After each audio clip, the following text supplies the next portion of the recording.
Hello and welcome to last week's episode of the Trash Talk Podcast. We're late, I'm sorry, and it's my fault. Also, Sergej's here. Hello. Yeah. So, hopefully at least it's out on time. I think we're early enough. Yay, Monday. We'll have a podcast for this week as well. We're still keeping the numbers correct. Don't worry about it. First topic. What makes a good game/video game? I always say the slash. I wrote it down with video in parentheses. You know what I mean? Sergej, this was your idea. Yes. That is correct.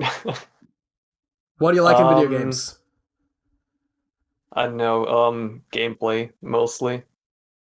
A good story is important too, but if the gameplay is shit, I'm probably not gonna play it. Whoa. I think that... My camera did something weird? Yeah, no, I saw that. I think gameplay is definitely... Arguably... So, you said story too. I think it depends on the genre of game.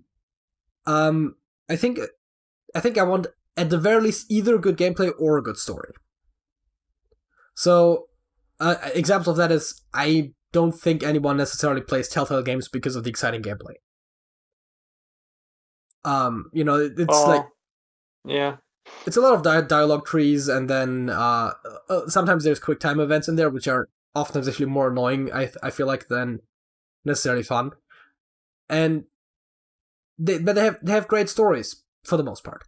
And so we play them for that, and then you have other games like... It's basically a visual novel at that point. I mean, yeah. That's a good point. Visual novels are oftentimes also considered video games, which, again, kind of not. I don't really agree with that, but that's not the point here. So yeah. So that's in the story department, and then on the other hand, we got the gameplay idea, where, for example, a game that we both really like, and is hopefully coming soon, we're working on it, I promise, is Minecraft, right? And there is some implied story there, to some degree, but listen, right? We're not playing it because of the cool world building or whatever. We're playing it because of the mechanics, and it's a really cool game, especially with some of the mods that we added. A lot of mods. Oh, that's also actually something that I do like about games in general. Mod support. I'm a big fan of, because that adds, listen, I'm not expecting it to be necessarily the case in the Telltale games, for example, but if I have a game with cool mechanics, and it supports for the community to add on to that, I'm generally a big fan. Because that gives you more to do with an existing game. Yeah, but that also is, for me at least, mostly with the more sandboxy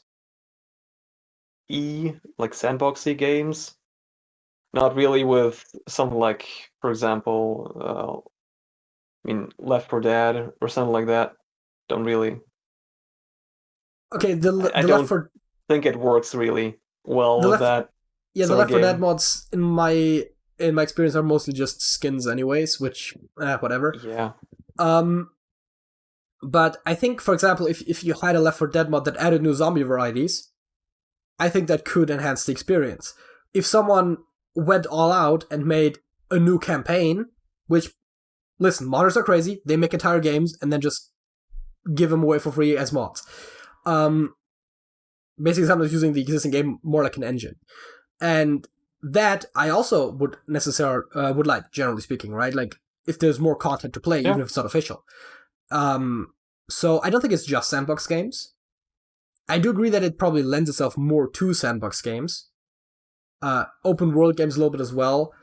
And one genre of game, actually, that I think also profits from that a lot is roguelikes. I remember there is a lot of... or there's something we have an active modding community in The Binding of Isaac, which I've definitely played some of those mods for The Binding of Isaac Rebirth. I've seen... there's a relatively active modding community for Slay the Spire, which is a roguelike game that I like. And so I see the idea of modding communities in a lot of genres, and the nature of the modding communities often is a bit different in what they add exactly. I think they enhance the game experience, generally speaking, It gets a bit more problematic in multiplayer games. I'll give you that. I'm not necessarily advocating for cheating, but generally speaking, I'm definitely pro mod.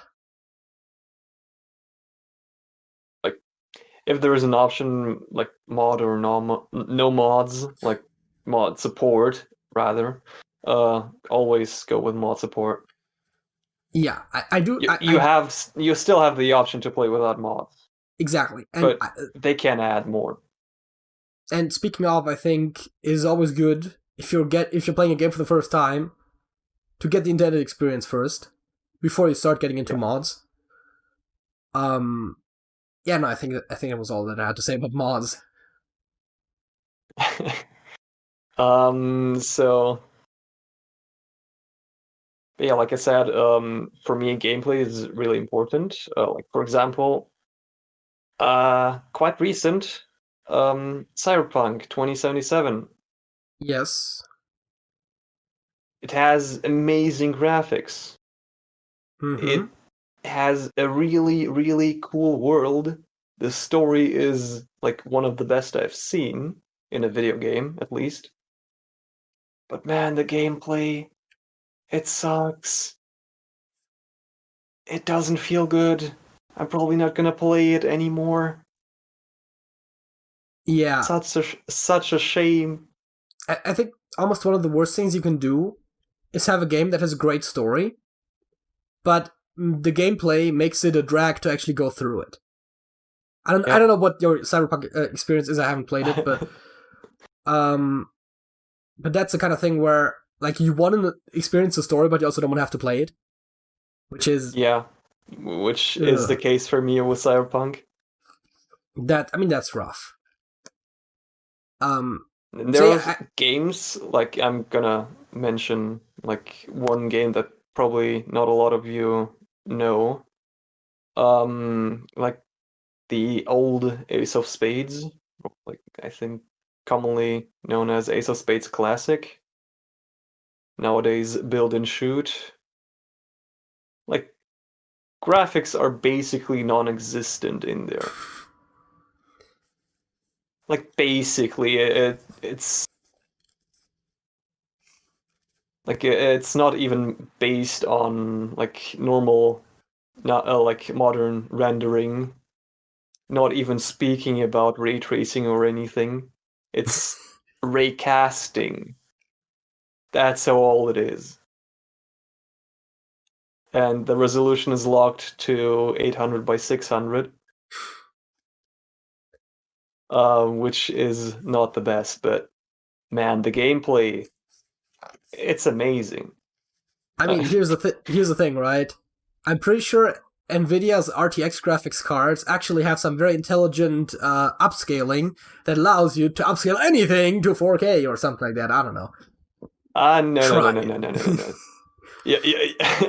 The developers gotta implement that in the game themselves. Okay, fair enough. And honestly, listen, it's one of those things that I'm like tangentially aware of, but I just like the idea of, because there is definitely good upscaling algorithms that make low resolution stuff on a bigger screen look better, but just because of the graphical style as well, I don't think it lends itself to that all that much. But I just like the idea. I've definitely seen some console games also look incredible on PC, for example, when they're emulated, because they might even have some graphical algorithms that improve the graphics that just can't run at their full strength because of the limited limited system resources of the console, and so some console games actually look really good on emulators. But that's a unrelated thing. And I think your point was that graphics, I'm not gonna say don't matter, but definitely are secondary to the rest of the game. Yes. Like, also one part that I count towards, like, it being good gameplay is, like, input lag. I had a few games that, like, the gameplay in itself is actually pretty good, but I just can't get rid of the input lag. I have a powerful computer. Don't get me wrong. It is crazy powerful, but the games just don't run. Like, there is like a noticeable half-second delay in some games to my mouse movement, and that just ruins everything. I can't play with that. I mean, it depends a little bit on the game itself, but especially if the game is requiring you to react to stuff, for example, it's bad if there is an addition to your reaction time that is not your fault. For example, not necessarily big into shooters that much myself, but if you were playing a shooter, you definitely want a quick reaction. If you're playing like a turn-based puzzle game, it doesn't really matter as much. Yes, true. But yeah, still, like, input lag, I also kind of oftentimes overshoot with the mouse because my brain thinks the mouse is like behind from like where it actually is, and I just drag it a bit too far. It's not nice. I mean, that's one of the worst things that I feel like when you're gaming is just misclicking or something. When it's like, you meant to do the right thing, but you ended up doing the wrong thing. Yeah. And sometimes it is at least in part the game's fault. I mean, sometimes it's also just you being an idiot. And I'm not saying you specifically, I'm just saying hypothetical. Oh no, I'm a big idiot, man. Sometimes one is being an idiot. But yeah, God, I hate that. I mean, I've lost rounds in games because, like, I was like, okay, I'm gonna click this thing, and then I click another thing instead, and it's like, boy, I don't mind losing a game of Hearthstone because I made a wrong gameplay decision. Heck, I don't even mind losing to RNG because if I did, I wasn't playing that game. But if I lose because I accidentally clicked the wrong card, that's infuriating to me. Oh man, online chess. The mouse slips. You're playing like Hyper Bullet or something? No, I'm playing normal timed rapid chess, but still. The misclicks. Yeah, no, I mean, I get it. It's probably one of the ones that is actually more prone to that being a big thing. Camera froze, I think? No, okay, you're fine. Technical difficulties. Would you be watching us if it weren't for those? I mean, I feel like we've actually been doing decently well on that, but yeah, so I think a big takeaway from what we said so far is definitely gameplay over graphics, which seems to be something that I hear echo a lot from gamers, but seems to be the exact opposite of what a lot of companies are aiming at, because graphics look good in trailers. Yes. Definitely. How about? And don't even get me started on trailers that aren't even gameplay. Like, I don't mind it categorically, but you're not going to sell me on a game by making a cool live-action trailer of people in that universe, right? Unless the game is all about the story, you're not going to sell me on that with it. I want to see the game in action. And then you've got the whole thing like, rendered with the in-game engine, and it's like, it's still like a programmed cutscene, effectively. That might not even be in the game, but they've rendered it using the engine. So you know what the cutscenes look like. Great. Usually rendered at like 1 or 2 FPS on like a supercomputer. I mean, that's the other thing, and then right? Sped up in the end. Even if it were rendered on in-game, it doesn't necessarily mean it's going to run as smoothly, but just because something was rendered with the engine does not mean that your regular gameplay is going to look like that. And I get it, right? You're trying to sell a product, but that's actually one of those things, I mean, very broadly speaking, I think we could use with a lot more honesty in marketing. The problem is that honest marketing generally doesn't sell very well. Though I think some companies might do themselves a favor if they always consistently market honestly.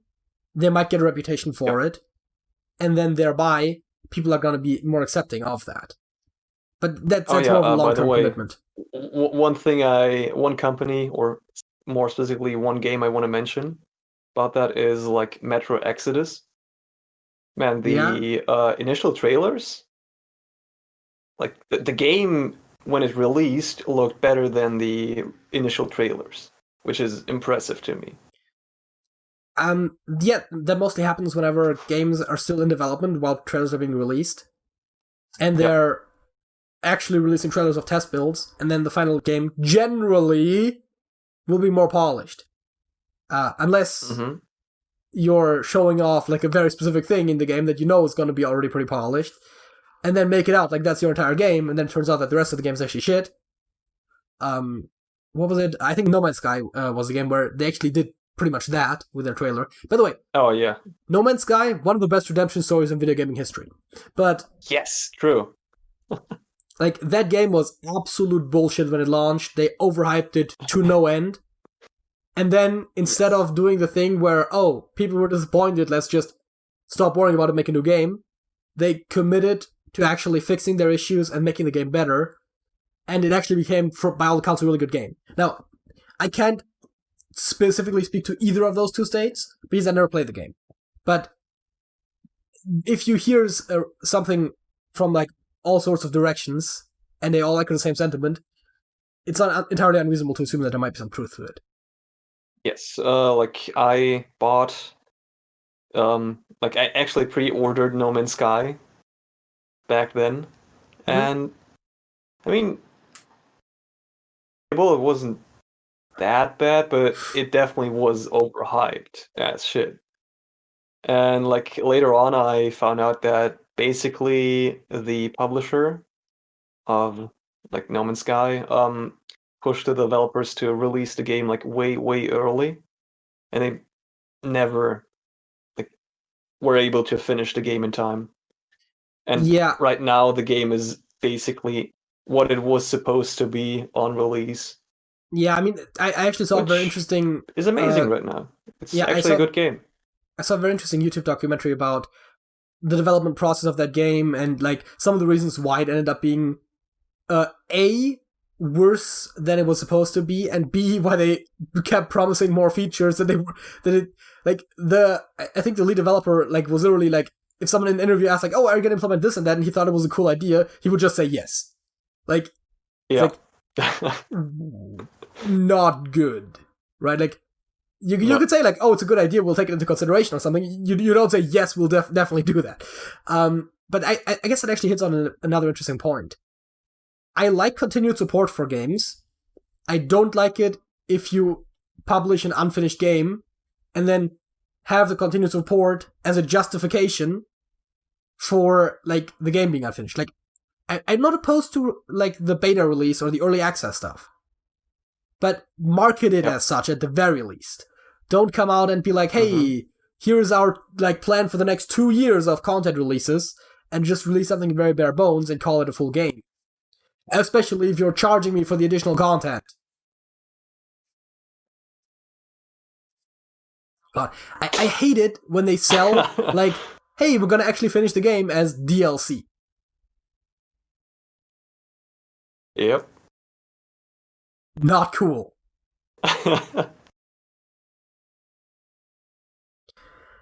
Anything else you like or dislike about video games? Or games actually, generally. A lot of stuff, but probably too much to cover right now. Oh, yeah. So one thing that I'm going to quickly say is I do also like non-video game games, but I think we kind of got ourselves there in the video game side of things, and I think it's fine. There's an entirely separate discussion that could be had about like tabletop games as well. You know, I like poker, I like D&D. Those have nothing to do with one another. Just like the Telltale game versus Minecraft example. And there's also plenty of games that I dislike. So, you know. Not a big Monopoly fan. Like, I'll play it, but not a big fan.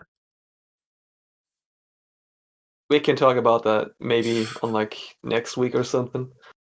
Possibly. I think we already had some things that we said we might want to do next week, but we'll see about that. Yeah. And if not next week, then maybe at some point later. If you want to not miss that video, subscribe to the channel. Also, if you have a particular interest in us doing that topic, or for some reason you specifically want us to not do it, leave a comment. Also, like the video if you enjoyed it. Now that I'm already doing the whole plug thing, join the Discord server, link is in the description. You know how this works. sounds like we're going to leave this topic, in which case the question becomes, Sergej, what is your fact of the week? Oh boy. So basically, currently on Earth today, there are like round about like 20 to 40,000 planes, operational planes, which sounds like a lot. But there's almost 8 billion people.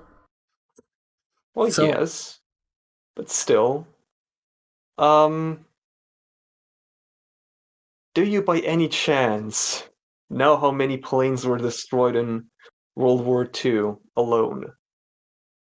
Oh my god. See, if you're asking that question, I almost want to suspect more than you just said there currently are. World War II, I have no idea, man. I don't know. So yeah, basically, it's a multitude of that. It's like somewhere in between like 360 to 380,000 planes. That's a lot of planes. Were destroyed in World War II. There were more planes than that. These are only the destroyed ones. Yeah, no, that's wow. These numbers, man. Oh, is a lot of that maybe potentially involved in the conflict between America and Japan? I mean, I don't know if you have any breakdowns. So yeah, Japan, according to estimates, different estimates, lost somewhere in between like 35 to 50,000 planes, and the USA lost somewhere around 95,000. Yeah, because, I mean, this is just. I would associate some of the things with in regards to Japan and World War II. I would associate with kamikaze pilots. That's like, I don't know how common that actually was, but that's the thing that definitely gets talked about a lot. And if you do that, you're probably going to lose your plane. I mean, it's kind of the whole point. Well, no. And you're probably going to at least destroy one other plane. You know, that's the whole idea behind it. At least. So, I could see how that would destroy a lot of planes. What was it? So, there's a lot more planes in the ocean than there's ships in the sky. Basically, yes. But yeah, also Germany, like with 76.8 thousand losses. The Soviet Union with 106,000. The British with 42,000. And then, like, from the smaller numbers, Italy with 5,000, China with 2,500, and everything else is basically under 1,000. You know what I mean? Honestly, it's one of those aspects I don't think gets talked about a lot, but obviously there was a lot of planes in the war, right? Like, whenever people talk about cities being bombed, those bombs were generally dropped by planes. And if you try to fly a bomb somewhere, the people that are gonna get the bomb dropped on them usually try to stop the plane. One of the good ways of doing that is with other planes. Yeah. And that's how a lot of aerial combat happens. I think, I don't know if, like, specifics of World War II get talked about that much in general, but I feel like that's definitely one of those aspects that's not talked about a huge amount. Because whenever I think of war like that, I think of, like, you know, like soldiers in their uniforms and tanks and, like, ground stuff, generally speaking. But of course, the planes are a big part of it. So yeah, large impressive numbers.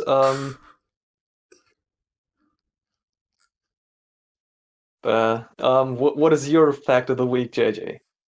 So, my fact of the week relates actually to something that we talked about a little bit after the podcast last week. Well, 2 weeks ago. Listen, right? We're late. I get it. So, have you ever heard of UTC? Yes. Coordinated Universal Time. Now, first of all, I used to think it was Universal Coordinated Time, not Coordinated Universal Time, but that's a detail. Either way, I was always a bit confused of why the fuck is it UTC, right? If it's Coordinated Universal Time, shouldn't it be COT? Right? It's like Universal Time Coordinated? That's weird. No, right?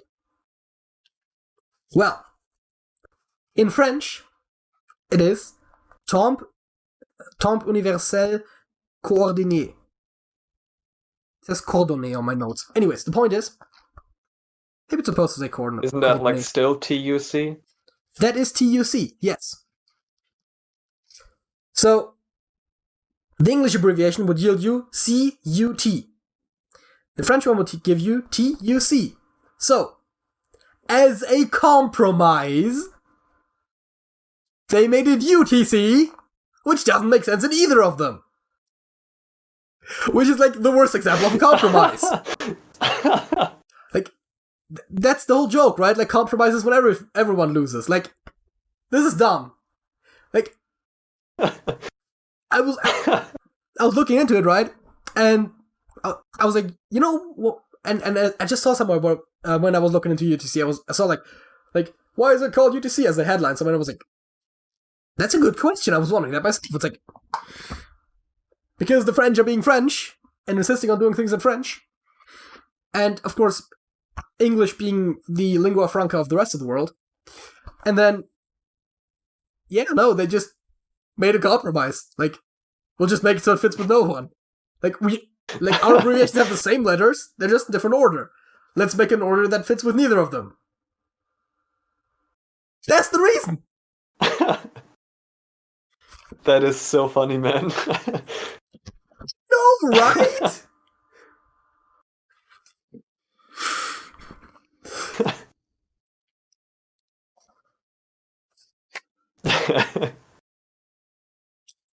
Yeah, man. That is an impressive fact. Yeah, no, that one, honestly, I was like, what now? Apparently it's a fact. And it's the fact of last week. Now, halftime show, being very creative today. We're doing the same thing as we did last week. Because honestly, I didn't come up with anything better on the spot. If you want us to do something specific in the halftime show that you think would fit with the halftime show, and I know one of you has been requesting the pub quiz thing, I'm probably not going to do that with Sergej. But, suggestions, welcome. Comments, Also, you know what I just noticed? When I opened the site today? Mm-hmm. I have no idea where the recently answer come from, right? It says, you would do this and this.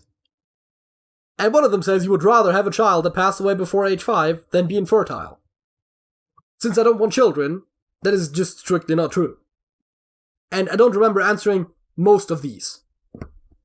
As a matter of fact, I don't think I remember answering any of these. So I don't know where that comes from.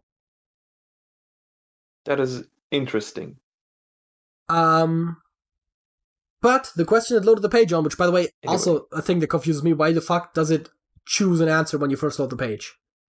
Also weird. Mm-hmm. Anyways, would you rather have paparazzi follow you around or reveal a different secret about yourself in a weekly newspaper column, and then it says, this are, it should be these, but I'll let it slide, seasoned paparazzi. There's not much of a chance of evading them. Published secrets would be more than just, I enjoy fishing. Which I don't think I would, but... So, what do you choose? Boy. Probably having paparazzi follow me around. Interesting, because I actually disagree with that. I don't like people. That's a bit of a generalization. I definitely like certain people. But that seems like an active nuisance. And the writing a newspaper column where you reveal your secrets doesn't seem that bad. You even have some degree of control over it, though eventually you would run out of secrets, so I guess you don't have that much control.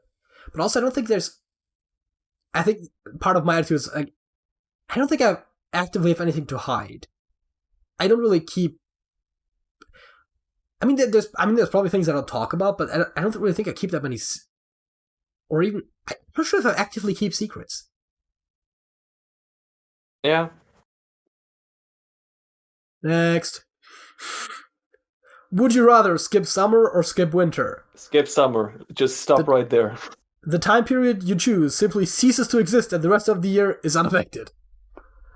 I mean, okay, it's a bit of a complicated question. I assume we're just talking about the actual seasons. Because you could add other stuff on top of that, like my birthday's in summer, Christmas is in winter. So, right, I have interests there. But, yes, I like receiving gifts. I know, I said gifting is a dumb tradition. That doesn't mean I don't like getting them, okay? Also, color scheme, weird, but I think I would agree.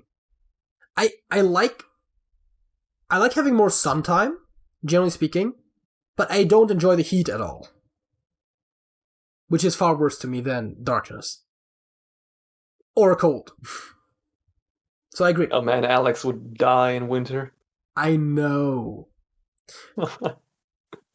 I mean, that just seems like an extra perk. I don't know what you're talking about. Would you rather burn to death or drown?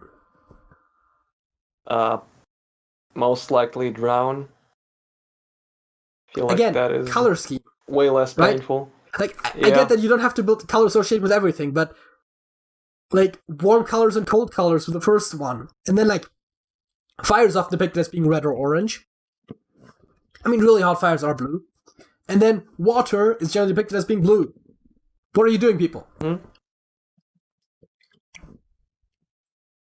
I don't know what it is with me, but that's kind of something that I just started noticing, like, people should be a bit more cognizant of that. I mean, it depends on which one is faster, I would think, right? Because they both sound very unpleasant.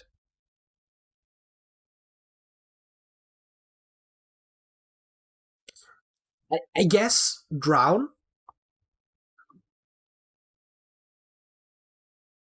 But I think people underestimate the... Yes. I think people underestimate how unpleasant that would be. Yeah. You familiar with 90s sitcoms? Nope. Skip. Would you rather be adopted or adopt a child right now? Oh man. Wait, as in like, is this like a retroactive thing, or would it be adopted one, or am I going to be adopted by someone like right now, which doesn't have an effect on my life because I'm a grown adult? I don't fucking know, man. I mean, the only reason why adults usually get adopted is to like get like some sort of stupid royal title or something, like, oh, you're now the Duke of this and that, right? And they pay you a lot of money for that as well. Or technically, there's some stuff about legal guardianship if they're like not mentally on the up and up. But if we are talking about that, as in like on the spot, either one, be adopted. Again, it doesn't affect me. Probably, yeah. If we're talking retroactively, that's rougher. Because I actually like my family. And being adopted retroactively seems like a bit of a gamble, so in that case, I might actually say adopt right now. Though I don't think I'm equipped for that. Is that a bad take? I would rather I would rather adopt a child that I'm not equipped to deal with than make my own past potentially shitty. Probably somehow. But I'm not here to judge. So, did you actually give your answer? Yeah, probably be adopted. I think. Even if it were retroactive, as in like you grew up with a different family, basically. I guess, yeah. Okay, so my thing with that is, I wouldn't categorically have a problem with being adopted. Like, as in, if that meant like I grew up with the same family I grew up with, that just happened to not be their biological child, right? Like, as in the choices, I adopt a child right now, or my parents come in and be like, hey, by the way, you're adopted. Yep. In that case, I would definitely also pick adopted, because yeah, I don't care about the biological connection.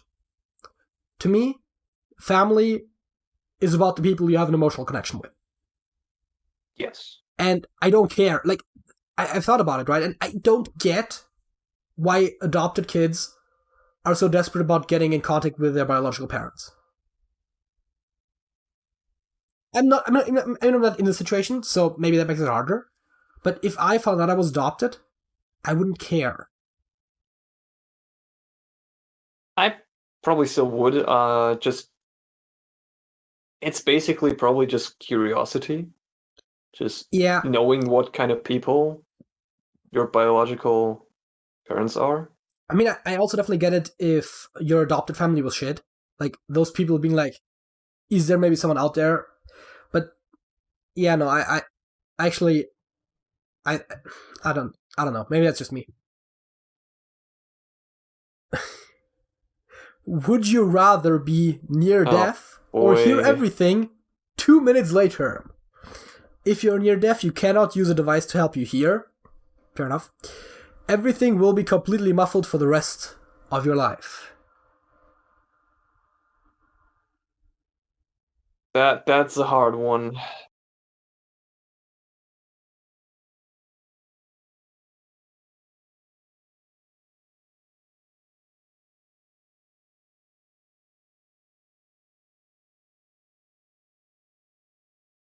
Like, especially like for the second one, like hearing everything 2 minutes later.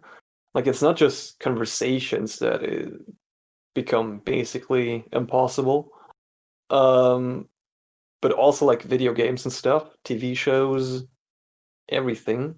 Actually, I will direct you at the first comment here. Here's what I'd do to watch a movie. Step 1, rip the movie. Step 2, extract the soundtrack and play it. Step 2, wait 2 minutes and play this. But yeah, I mean, it still, I feel like it totally depends on how near death, right? If it's like you literally cannot communicate with people through audible means, it will probably be better to hear it delayed rather than not at all. That being said, being able to react to loud noises is probably something that is to some degree beneficial. But I feel like sometimes it happens to me anyways, the 2 minutes later thing where it's like, someone says something to me, I'm like, what did you say? And like, while they're answering, my brain processes what they actually said. I know it's not exactly the same thing, and technically if I would hear everything delayed, that would just add to that. But I feel like you could cope with that. Yeah. And I think either way, it's probably helpful to learn sign language and to learn reading lips. Mm-hmm. Now, some people don't speak clearly, and I don't know. I don't think I would be a good candidate for having my lips read either. Because in that case, enunciating clearly is very important. I'm gonna go with 2 minutes later. So, what was your take? Yeah, I'd probably too. Would you rather not be able to stop being serious or not be able to stop joking? Are you thinking what I'm thinking? I don't know. What are you thinking? I have a really bad habit of making jokes in the middle of serious conversations when they're probably not that appropriate. Like, it's not like horrible, but I mean, you've noticed it on here before, I think, before when we'll talk about a serious topic maybe. And like, there'll be an opportunity for a bad pun. And I just don't exert enough self-control in those cases, and I just make the joke anyway, so... I mean, this sounds a bit more extreme than that, but I already have that to some degree. But I think I personally would not pick that. I would pick not being able to stop being serious. Because I think overall that's more productive. It's not even like you don't have the sense of humor, it's just you don't personally joke. Yeah. I mean, there are also, like, maybe some practical way you can set up jokes while still being serious and stuff, which can add to the humor. I guess but I don't know. The best humorous bit you can do is the straight man, right? Whenever like someone else around you is joking a lot, and you just play it all straight, like that sort of thing.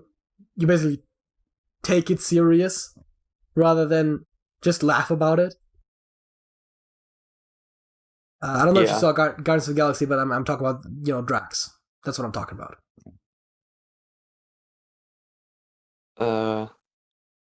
I don't remember who that is. Big green guy. Dave Bautista. Big green guy. Let's do one more, and then I think we'll hit the second topic. Oh, yeah. Sure. Would you rather be a shark or be a dolphin?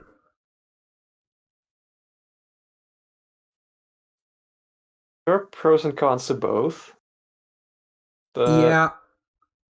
Yeah. Probably a dolphin. I was about to say, me as a mammal, I think I'm kind of biased, but I'll pick not the fish. If you have the opportunity to become a superior species, you're gonna pick the superior species, right? Exactly. Let's be a dolphin. They're smarter than humans or something. Thanks for all the fish. Yes! I was about to make that joke. But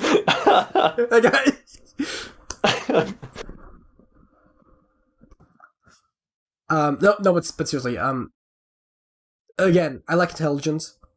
It's like my one redeeming quality. And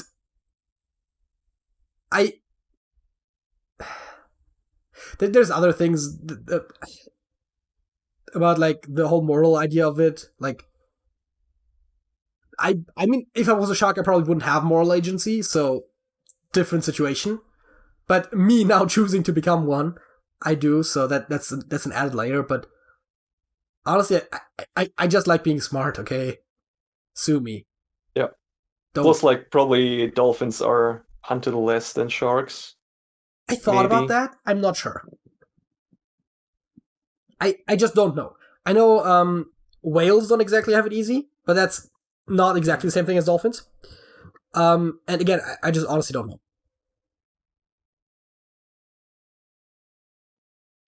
So, I don't know how good this one is going to work, but second topic is inspired by a bit of a discussion we've had before this podcast, and in a broader extent, of podcasts we've had discussions we've had before a lot of podcasts. And it's about the podcast. We're getting meta today, people. Oh boy. So before the podcast, we talk a lot about like, can we make this a topic? Can we make that a topic? Because we'll have ideas of things that we might have an opinion on, that we think might make sense to talk about. But then we also consider, can we actually talk about it enough to fill out a topic without like getting very repetitive, or just not having anything more to say? And I think there's interesting ideas here of, first of all, how we both kind of have definitely seen that a bit differently. And so that's the idea for the topic. It's very meta. We like being meta over here. Is there anything you want to start off with? Probably with the major difference what you consider a podcast topic and what I usually consider like a topic for discussion. Like more commentary, not really discussion. Yeah, I think a podcast topic is basically a question or idea that can lead us into a conversation that lasts for optimally about 15 to 20 minutes. Yeah. Of course, the length is very much related to our specific podcast format, but I mean, that's what we're talking about. Yeah, also kind of, sort of staying relevant to that question throughout the whole topic idea thing section. For me, that depends a little bit on the topic. I think veering a little bit from the topic is generally fine. It depends on how much, and it feels like it depends a bit on the topic as well. Like, the looser the original idea is, I feel like the further you can sometimes stray from it.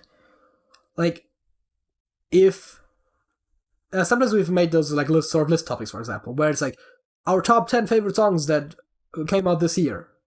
It's something we did last year, right? In that case, if we're talking about anything but music, we're probably straying a bit too much off the topic. But if we're talking about, for example, the first topic, like what we like in video games, we've kind of had a bit of a tangent about modding. It is related, but it's not, strictly speaking, something that makes video games good, right? I didn't need to talk about that for that long to talk about what makes video games good. I could have just said I like modding. I think it adds to the experience. Next argument, right? But it's a... So I think if the topic is structured in a way that allows for those things, then that is fine. Something that I definitely have said to you before is that sometimes that makes me feel a bit weird about titling stuff, because if we introduce a topic one way, and then it turns out to be mostly about something else, like, say, hypothetically, that the first topic had ended up being almost entirely about modding, right? Like, I brought up modding as one of the first things, and then we just talk about mods all day. Then the video title is probably not going to be what we like in video games, because that's a bit weird.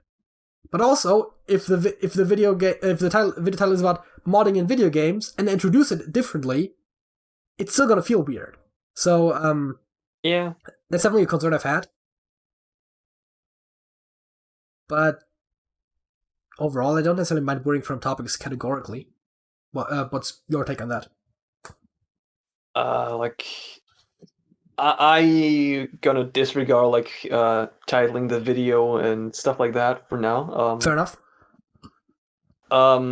So for me, it is way easier to talk about like a really specific thing, because then I can talk about like all the small details of that said thing, of that said topic. Because if, for example, there's a broad topic like video games, what makes a good video game, stuff like that, I don't know, but my brain just completely removes all details from all the subpoints of that. Like, I have a sort of subpoints to that then, like storytelling, gameplay, all that kind of stuff, but somehow, for some reason, my brain just removes all the detail from these subtopics. I don't know why. It's not really beneficial to discussing topics, but it happens. Yeah. So I find it way easier to talk about like really, really specific topics, like what I did yesterday, like scouting for stuff on Craigslist for hours, stuff like that. Okay, first of all, that sounds like a boring topic. I'm sorry, but I mean, I'm sure there's like if you frame it well enough. I'm not saying it's categorically bad, but at first it just definitely sounds very uninteresting. But for me, it's almost kind of the opposite, where people have said that restriction breeds creativity, but to me, I actually like having the slightly broader topics, because that way I feel less bad, for example, if we go on a tangent, right? That's literally what I said earlier, right? Yeah. The more specific the topic is, the worse it seems to go on a tangent. And sometimes, if we pigeonhole ourselves too much into one specific topic, it feels like if that actually didn't yield as much discussion as we would have liked, it then feels weird to go beyond the original scope of it. So the stricter it is, the harder for me it becomes to expand upon it if necessary. And I feel like I've actually started trying to have a little bit of an eye on the clock sometimes, when I try not to do it too much because I want it to still be natural, but and even then intuitively sometimes no, right? Like, this topic felt short. It felt like we should be saying more. And then I try to come up with something that's like related. Maybe oftentimes I just like expanding on points as well. So if we gotten into a point and we maybe have a disagreement or something, I like then going into more detail. And so, in a weird way, I think, for me, the actual topic is broader, because sometimes it refines itself during the first minute or two of talking about it into this very specific topic, where you prefer already started with that specific thing. And I think there's pros and cons to both, but the pro to what you said is definitely that you know in advance very specifically what you're talking about. So if you want to prepare, for example, you could prepare better. But I also think that if you start a bit broader, you very naturally come into the most interesting aspect of the conversation that could be had, at least for the people that are having the conversation. Because if you are talking about a broad topic, you're naturally, I feel like, gonna go into the aspects that interest you the most and that you have the most to say about. And not really the case for me, to be honest. Or at least for this podcast. I'm usually just talking about stuff that where my brain removes the least of the details. But yeah. And of course, that's a good point to make, right? Like, people are different. And what works for one person doesn't necessarily work for the other. That's a life lesson, people. Like, you can apply that to everything. And so, when I explain my experience, and you just say, like, that's just not how it works for me, then that's how it is. And then we, of course, have to come up with some sort of compromise. Like, a good thing for us to do then is, I bring up a broad topic, we talk about it, we refine it, and then we start recording. Right? Yeah. That does mean that we have to take a bit more time before we start recording, which means that we need to start our call a bit earlier, depending on how much time we have to record it. But that sort of thing definitely applies here, I think. But I don't know.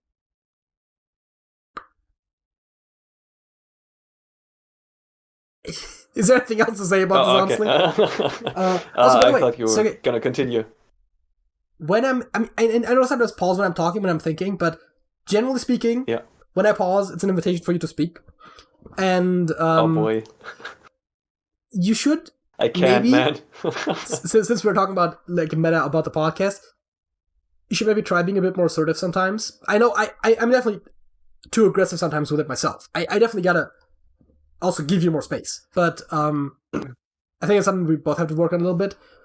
I think the worst part, I think, is that I actually got more assertive because I've been doing this with Alex for like 2 or 3 years. And while, generally speaking, I would say I'm the more talkative one, whenever we're on camera or whenever we're actually having a discussion with opposing views, it seems that Alex always dominates the discussion. I don't know if anyone noticed that. Yep. And so... It feels like it, at least. Yeah, and so I basically started getting into a point where I barely care if I cut him off, right? Like, and normally that's very rude, but if I don't, I'm not going to get a word in sometimes. And now whenever you're talking, I kind of sometimes got to stop myself from interjecting because I know you'll finish and you'll let me respond. Yeah. So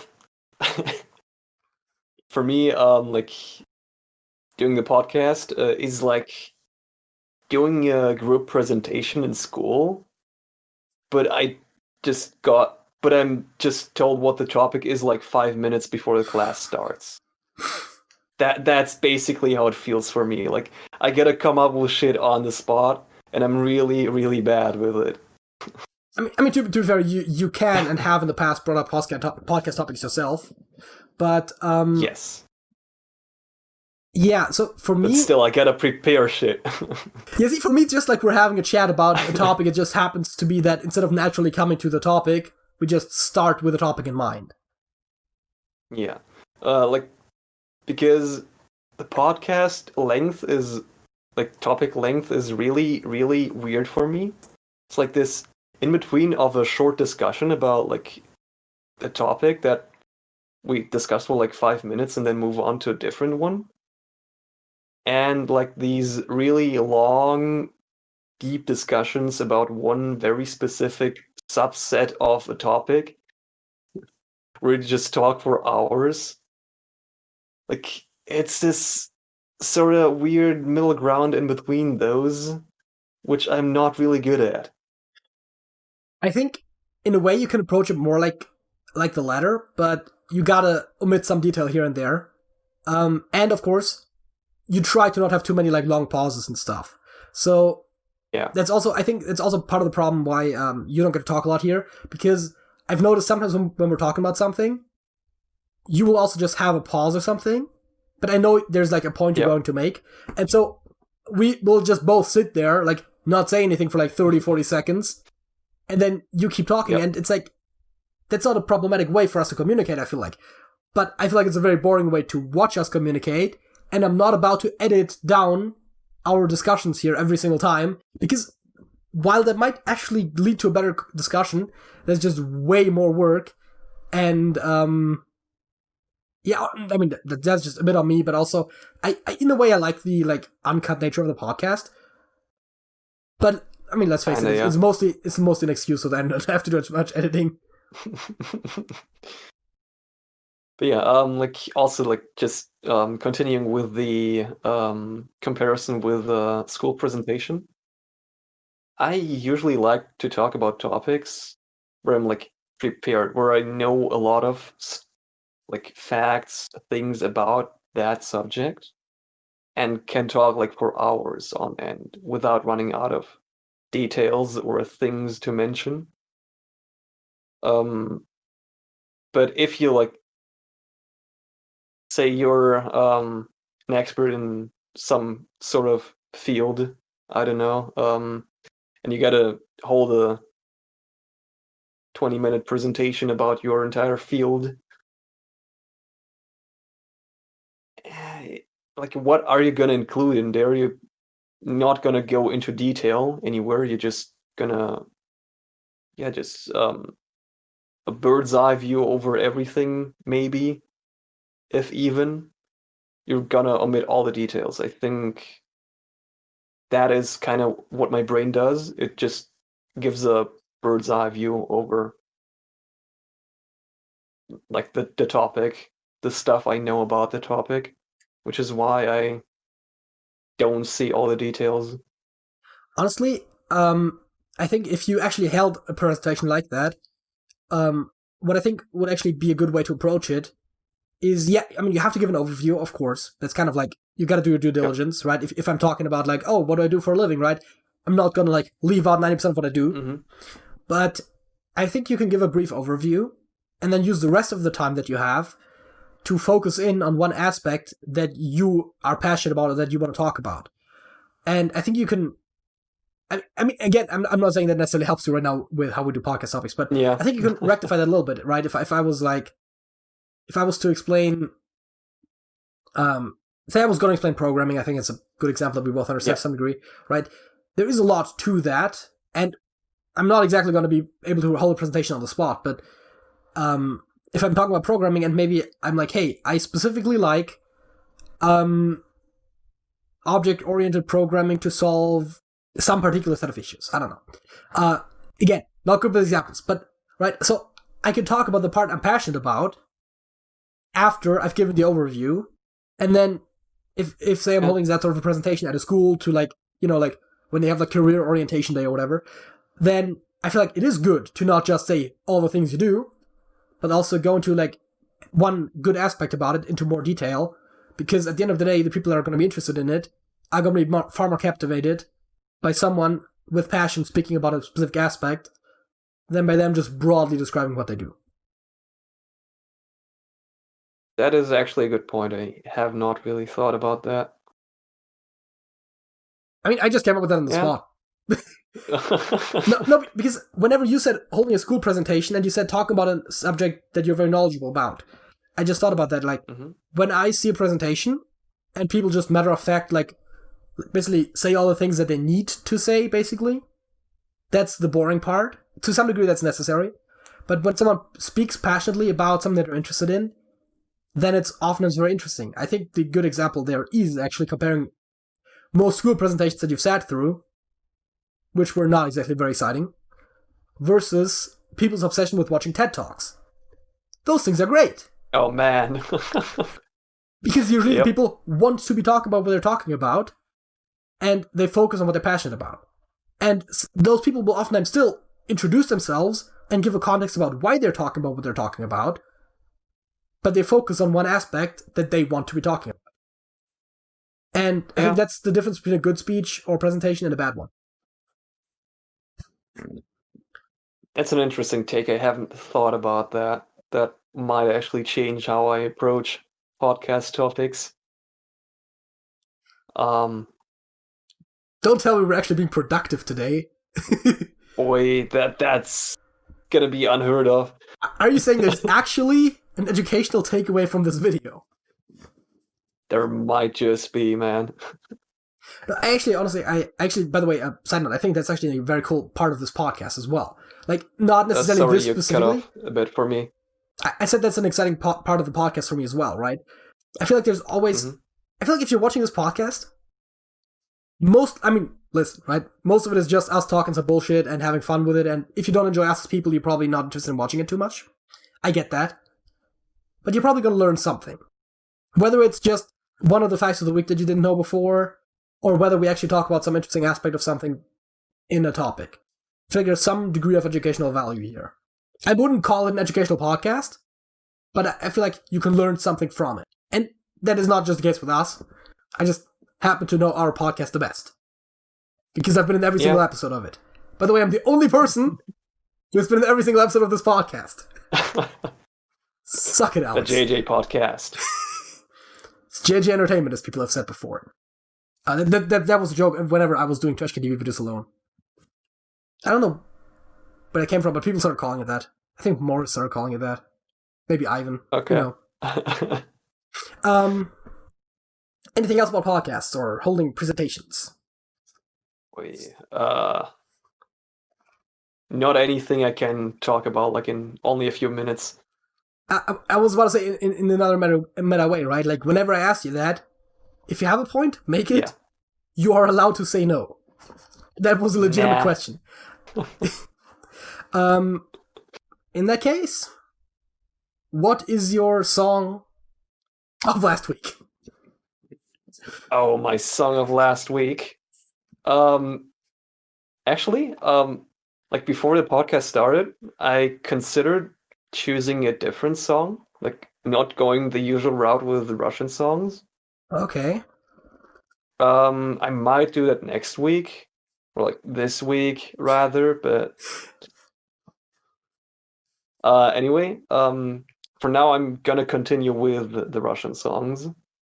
And the last week's song will be Небоскребы by Вилли Токарев.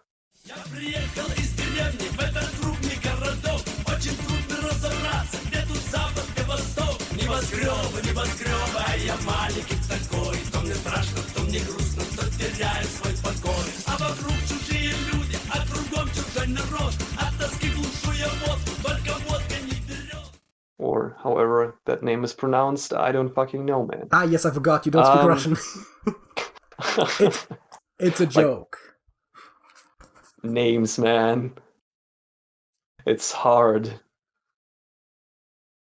I mean, I can see why that would be the case. I myself actually don't speak Russian, but I know that, like, if you have a name written down somewhere in English, that can go a lot of ways.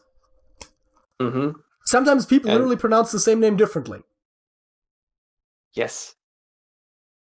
Which, why do people do that? But anyway, the song is, translated, the song title is Skyscrapers. Okay. Like, basically, word for word translated is skyscrapers. It's cool. Built the same way in Russian. That's an interesting to know thing. You've learned it your first, people. Yeah. Educational content, I'm telling you. And it's just a fun song about, like, a man moving from a village to, like, a big town with a lot of skyscrapers and having a mental breakdown, basically. I like how you said a big town with skyscrapers. It's like, it's not quite big enough to be a city. It's just a large... It just sounded funny in the moment. That's fine. Everyone knew what you were talking about. But it just sounded funny, like a big town with skyscrapers. My song of the week is King of Fools by, and here's another thing, right? Like, I can also only guess the pronunciation of the band name. So, we have that in common. Ed Guy.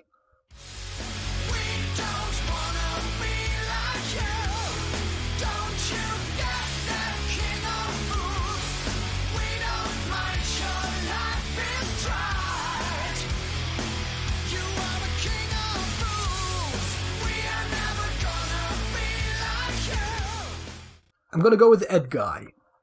It's Edguy. Yeah. They sing in English, they are from Germany. So, who the fuck knows how that's pronounced? Edguy? I don't know. No, probably not. I don't know. Yeah.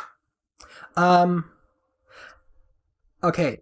I mean, do I really have to tell you to like, comment, and subscribe, and join the Discord server? I've done that already. Sergej? Yeah. That's it. That's it.